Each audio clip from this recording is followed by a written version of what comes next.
మేము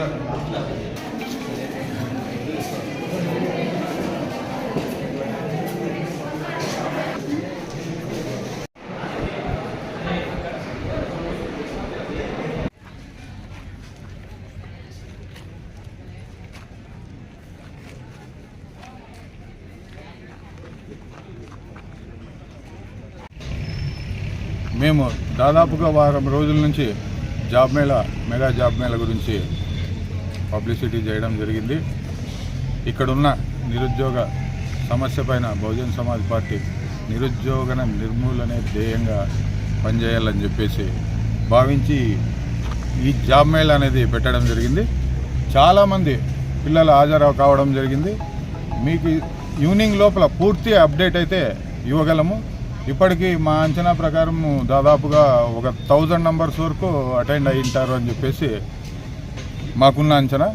సాయంకాలం లోపల ఎంతమంది అటెండ్ అవుతారు, ఎంతమందికి జాబ్స్ వచ్చాయి, ఏం కథ అనేది కూడా చెప్తాను. ఇందాకే నేను ఒక విషయం చెప్పాను, ఎవరు జాబ్ రాని వాళ్ళు ఎటువంటి పరిస్థితుల్లో మీరు బాధపడద్దండి. జాబ్ వచ్చిన వాళ్ళు కంపెనీలు చూసుకోండి, జాబ్ రాని వాళ్ళు బహుజన్ సమాజ్ పార్టీ గడప తొక్కండి అని చెప్పేసి తెలియజేస్తున్నా. జాబ్ రానోళ్ళు బీఎస్పీ పార్టీ అండదండలుగా ఉండి వాళ్ళకి ఏదో ఒక కంపెనీలో జాబ్ ఇచ్చే ఏర్పాటైతే నేను చేయగలనని చెప్పి తెలియజేస్తూ జై భీమ్ జై భారత్. యాక్చువల్లీ రాయదుర్గం నుంచి వలస అనేది చాలా ఎక్కువగా ఉంది. ఇక్కడ ఎంత చదువుకున్నా కూడా కరెక్ట్ అయిన కంపెనీస్ లేవు, ఫ్యాక్టరీలు లేవు, ఇండస్ట్రీస్ లేవు. ఎటువంటి పిల్లలకి ఉద్యోగాలు రావడానికి కేవలం గార్మెంట్ సమస్య మాత్రం చూపిస్తుంటారు. రాయదుర్గం అంటే గార్మెంట్, ఇంకా అంత తప్ప ఇంకేంది ఉండదు.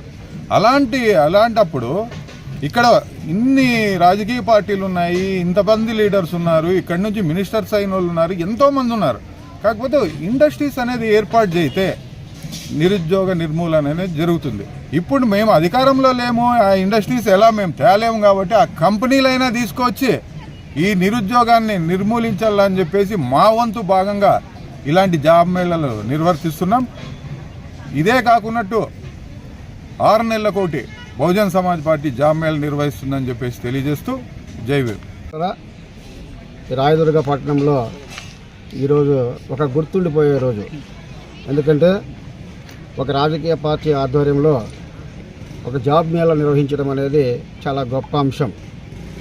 అనేక రాజకీయ పార్టీలు ఉన్నారు, వాళ్ళందరూ కూడా ఈ రాయదుర్గంలో ఉన్న నిరుద్యోగ యువత గురించి ఆలోచించినటువంటి దాఖలాలు మనకి ఇంతవరకు కనపడలేదు. రాయదుర్గం అంటే కేవలం గవర్నమెంట్కి సంబంధించింది అనే అపోహ ఉంది తప్ప అందరూ అదే పని చేయలేరు కదా. బీటెక్లు, ఎంటెక్లు, ఎంబీఏలు, మిగతా ఐఐటీలు చదివినటువంటి అనేక మంది నిరుద్యోగ యువత ఉపాధి లేక ఇతర ప్రాంతాలకు వలస వెళ్తూ ఉన్నారు.